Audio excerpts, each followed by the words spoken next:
Previously on The Burglar's Art, an evil 2D doppelganger takes over Dante's channel and seeks refuge inside of his bedroom.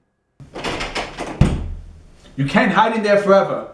I will get you. We watched as Dante in vain struggles to bring order back to his world.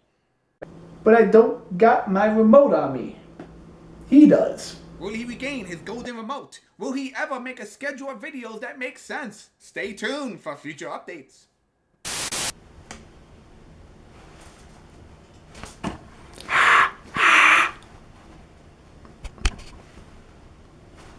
Okay, we're rolling. I said we're rolling. Hey guys, Dante here and welcome back to my channel, The Burglar's Art. And welcome to yet another episode of Quick Vids, where I show you how to make something cool in a short amount of time. Today, we're going to be making foam body parts, or rather foam body extensions. Much like those muscle suits and legs that make you look like you have goat legs, today we're making this. A foam muscle armature, quite literally an arm. This was meant to be made in the kind of vein of the Creature of the Black Lagoon, reptile monster kind of thing. So, you have the muscles, you have in this case foam scaling, and even a hand to go with it. So we're going to show you how I made this over the course of a very long time, but like I said, in a short amount of time. So without further ado and no more procrastination, let's jump right into it. So let's start with the supplies you need for this project. You're going to need something to mark down the shapes of the muscles. In this case, a basic marker will do. You're going to need something to cut your material. A pair of scissors is fine, no need for an X-Acto knife, but as always, do be careful. You're going to, of course, need foam. Now, this kind of foam is your basic sofa or upholstery foam. You can find in most upholstery or even fabric stores. You can use one that's really maybe a ½ inch thick. If you want to go thinner, you could go to a 1/4 inch, but that's kind of hard to find. But a ½ inch thick basic upholstery foam will work just fine. You're, of course, going to need glue to put it all together. Now, contact cement is the best for adding foam onto foam of this type. But since we're using different types of foam, I also use this kind of spray tack material. It's you've probably seen it, has a big 77 on it. This is also handy. And you're going to need a old type of long john or a long sleeve shirt or something tight that fits that you don't mind cutting up to be used as the foundation for your piece. Now, to make things simple as you go along, you're going to want to have a kind of armature. Essentially, you can't work on your actual arm the entire time. You have to have something to put it on, like an easel if you would. Now, you could go to the store and try and buy an actual mannequin arm, or do what most people do, duct tape mannequins. I'll talk about this also as well. So you're going to need duct tape of some type. It could be colored, it could be basic gray, and the material to stuff it with. I use plastic bags because I had so much in my house and they make such an impact in the environment. I figured why not use it for this project. And lastly, you want craft foam. I used extremely thin, almost paper thin craft foam. You can buy big packs of these at pretty much most art and craft stores or Michael's if you have a Michael's near you. Now, I use this for the scales, but it doesn't have to be what you need. You can use different materials, and I'll go over that later on in the video. And to wrap it all up, well, obviously you need something to paint it with. I used airbrush paint. I think it's the best option. This is just a picture of paint. Now, with all your supplies in hand, we're going to jump right into the crafting. Or rather, I'm going to show you a big slideshow. You see, this project was done over the course of almost 2 years. Not because it's complicated, but because I kept having to walk away from it and I kept putting it to the side. So what I'm going to show you now is a bunch of photographs with narration of how we got to what we have now. So without further ado, let's jump right into a nice big photograph of myself sporting the original prototype for this project. So here's me way back when I started the project. And man, it has not been a good year. But let's focus on the arm itself. Here we have the very first prototype, and yes, it was made using a very long tube sock and not any kind of undershirt.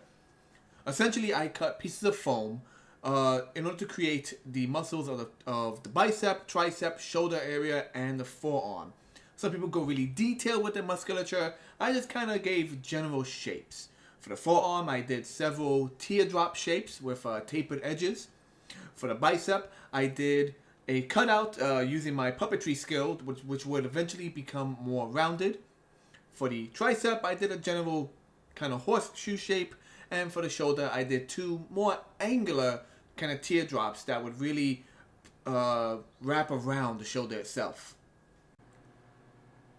Once I was happy with the layout of the foam shapes, I then transferred them onto the proper understructure, in this case the long john shirt, and even added extra foam to get that real kind of swole body structure I wanted. So as I mentioned, making an armature, even though it takes time, really helps the project in the long run.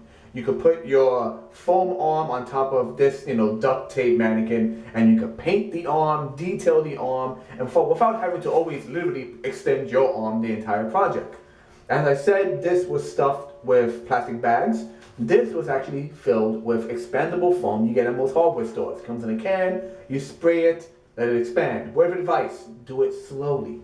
Spray a little bit, let that expand, spray a little bit, let that expand. If you try to fill the entire thing with the foam, it basically seals itself off and you get a squishy, soft center and a hard outer center. And also make sure if you're using expandable foam to really seal up everything with the tape, because this will expand to a point where it might burst open and screw up your, duct tape mannequin. These are a godsend. Take the time to try them out and make them. With the shape and size of the arm finalized, next came the tedious job of covering the muscles. And in this case, I used, once again, that cheap, really thin craft EVA foam, or just craft foam. And yes, I had to cut each and every one of the individual scales in order to cover this bad boy. Now, I used contact cement to attach the foam to itself, but for the craft foam, I actually taped down the scales and then sprayed it over with the adhesive spray, which I then used to attach the scales to the body.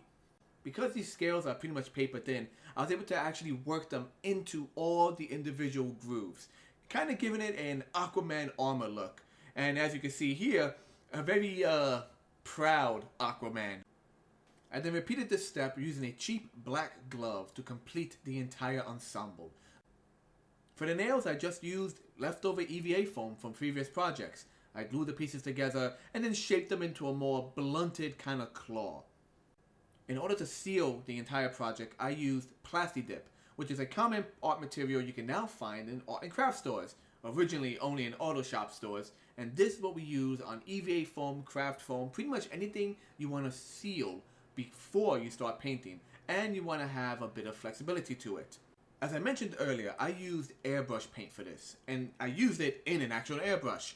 It allowed me to get all the shading details that really help all the curves and musculature pop. A light greenish blue for the overall scales with a deeper blackish blue for the in-between pieces, between the bicep and the tricep and etc. This really helps push the form along with the curvature of the original scales. And with the paint and glued or dried, you finally have your big, muscle, scaly arm. I actually am really happy with this project. I like the bombastic size of the bicep and the shoulder and the tricep. I love the claws and how they came out on the top, very tip, with the faded paint. This whole thing is kind of meant to evoke, once again, the Creature from Black Lagoon kind of sensation. And I want to point out that the technique I used putting these scales in was, in my defense, something brand new to me. And as you can see, some of the scales tend to get loose. What I plan to do is add some cloth around the edge here and around the wrist, kind of a la Ninja Turtle, to hide the detailing when it bends and folds a bit too much.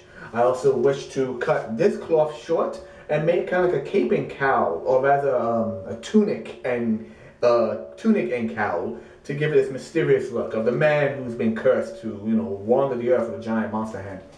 And the scales are something I've done. There are different ways you can approach the skin of your muscle arm, because some people want to try and have a muscle arm that looks like actual flesh, or maybe they're making a big hairy werewolf, which is very common. There are different ways you can approach this. You can buy big swaths of craft fur, that little fake fur. You can simply attach that onto this, or using the patterns you got from the foam muscles, literally sew together a sleeve of craft fur. Just use the same patterns of the muscles with a little bit of slack to get the between muscle to bicep and everything. Sew it together. I suggest you sew it together on a piece of cheap cloth first, and see how that slides on. So everything curves perfectly with the body. Whatever works best for you. If you don't want to use big, hairy fur, you can use other materials, other type of fabrics that have like a fluffiness to it, like the stuff they use for the Jim Henson puppets. Fleece, there you go. You can use fleece if you wanted to. Another technique, if you want to do a more grotesque yet fleshy concept, what I've done in past projects is actually paint latex glue or latex paint onto a type of thin kind of mesh cloth, or even better, canvas cloth. Find a cheap canvas cloth and you can paint all these streaks and disproportionate and bubbly kind of latex texture onto it, and attach that or sew that into a sleeve to give it this monstrous muscle detail. Now if you're looking for actual humanoid detailed flesh, that's a bit trickier. Some people actually go full latex as opposed to using foam. But if you're doing a fursuit, if you're doing a hairy monster, if you're doing a Power Ranger monster, this project, this technique works just well. And it works for arms. You can bump up a chest, same idea. Cut the foam, attach it to a old long john shirt. If you want to do muscular legs, same thing. Just take your time and glue it together. And yeah, that is my monster foam hand. I hope this little quick walkthrough of how I struggled to make this project gives you ideas and shows you what you can do. And don't give up, because I gave up several times in this project, which is why it took me so long. And I realized in the end, little things such as using the paint to highlight the curves of all the musculature is what I really needed to like push the project forward. I had to sit down and get really dedicated to attaching these scales. And even now, I still got to glue a few pieces back in place. Take your time, push through it. It is possible, because if I could do it, you could do it. And with that said, that's that. Once again, guys, I am Dante. Like, favorite, share, subscribe, and all that good stuff. And I'll see you in the future. Later. Wow! Did you see his hair? I mean, this whole COVID lockdown is bad and all, but it looks like he's growing a mullet. I heard that. If you liked this video, be sure to check out my other works on my YouTube channel, and also be sure to follow me on these social media websites. Links in the description down below.